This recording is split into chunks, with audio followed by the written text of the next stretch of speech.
আসসালামু আলাইকুম আপুরা, কেমন আছেন সবাই? আশা করি সবাই অনেক ভালো আছেন। আমিও আপনাদের দোয়ায় ভালো আছি। অনেক দিন পর আপনাদের জন্য একটি ভিডিও নিয়ে আসলাম ভাইরাল একটি ক্রিমের। ফেসবুকে এটার এত ad, KT pearl cream night cream. Ad দেখে পাগল হয়ে অনেকেই কিনেছে, তাদের মধ্যে আমিও ছিলাম। ভাবলাম যে দেখি একটু ট্রাই করে। আমি এর আগে কখনো নাইট ক্রিম ইউজ করিনি। নাইট ক্রিম ইউজ করা ভালো স্কিনের জন্য, কিন্তু হোয়াইটেনিং ক্রিমগুলো অ্যাভয়েড করাই ভালো। যাই হোক, আমিও ফাঁদে পা দিয়েছি এবং আমিও এই ক্রিমটি কিনেছি। তো ফেসবুকে প্রচারণার সময় যে কথাগুলো বলা হয় আপনাদেরকে একটু মনে করিয়ে দেই, যে স্কিনকে অনেক স্মুথ করবে, স্কিনের ভিতরে পুষ্টি দিবে এবং স্কিন হেলদি হবে। আর সবচেয়ে বেশি যেটা হাইলাইট করা হয়, 7 দিনে ফর্সা। যাই হোক, এই ফর্সা হওয়ার বিষয়টা কিন্তু মানুষের সত্যি ক্যাচ করে বেশি, বিশেষ করে মেয়েদের। সবারই হচ্ছে ফর্সা হওয়ার একটা টেন্ডেন্সি থাকে। তো আমিও নিয়েছিলাম এটা দেখার জন্য যে আসলে এটা কীরকম কাজ করে। এটা অনলাইনে বিভিন্ন পেজে বিভিন্ন দামে পাওয়া যায়। আমি একটি পেজ থেকে নিয়েছিলাম, সেখানে খুব সম্ভবত 550 প্রাইস রেঞ্জ ছিল এটার। ওরা যেভাবে বলে যে এটা ফর্সা করে, হ্যাঁ এটা সত্যি, এই ক্রিমটি ফর্সা করার জন্যই একটা ক্রিম। কিন্তু কিছু কিছু কথা যেগুলা বলা হয় যে ভিতর থেকে হেলদি করে, এক্সট্রা কোনো সাইড ইফেক্ট নেই, আসলে কিন্তু তা না। ফর্সা করা ক্রিম কিন্তু আমাদের স্কিনে অনেক বেশি সাইড ইফেক্ট থাকে। সবচেয়ে বড় যেই সাইড ইফেক্ট, সেটা হচ্ছে আপনার স্কিনটাকে না এটা ভেতর থেকে পাতলা করে দিবে। হ্যাঁ, আমরা মনে করি যে আমাদের স্কিন তো ফর্সা হচ্ছে, কিন্তু আসলে কিন্তু আমাদের স্কিনের অনেক ক্ষতি হচ্ছে।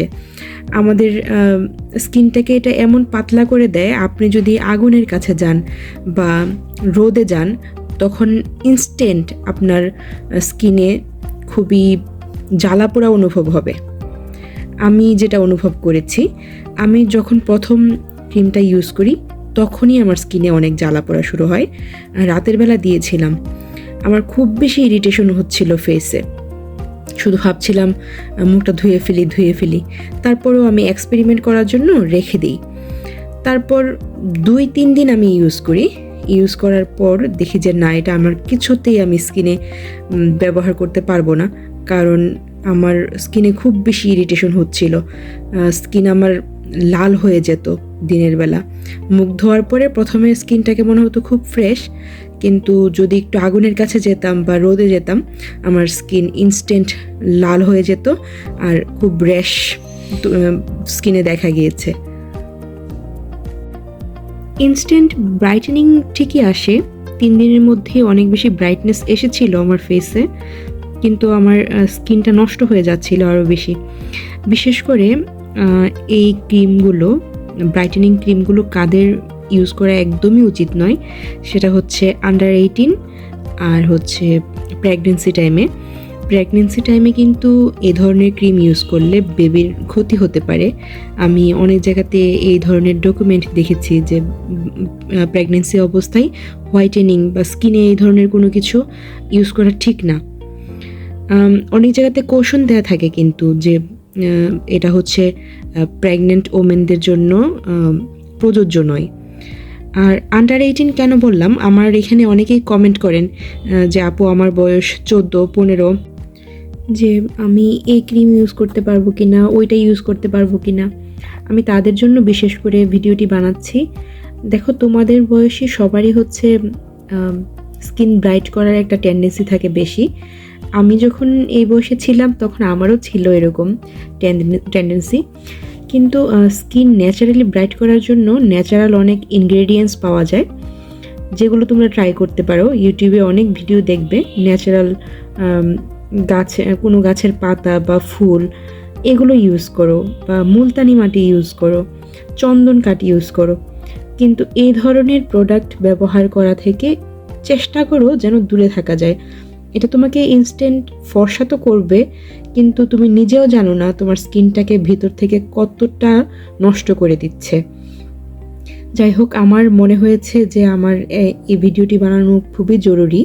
আমি অনেক দিন ধরে ভিডিও বানানো থেকে দূরে ছিলাম শারীরিক অসুস্থতার জন্য, কিন্তু এটি যখন ব্যবহার করেছি এর পরপরই আমি জানতে পারি যে আমি কনসিভ করেছি, যে জন্য আমি এখন এটা ব্যবহার থেকে দূরে আছি। আমি এটার ভিতরে থাকেও কিন্তু খুব অল্প পরিমাণে ক্রিম। হ্যাঁ, এমনিতে তো অ্যাড দেখে মনে হয় হয়তো বা অনেক বেশি থাকে, ক্রিম কিন্তু খুবই অল্প পরিমাণে থাকে। এই যে খুবই অল্প পরিমাণে, আমি বোধহয় শুধু 3 দিন ব্যবহার করেছি, কিন্তু একদমই দেখাচ্ছে খালি কৌটো।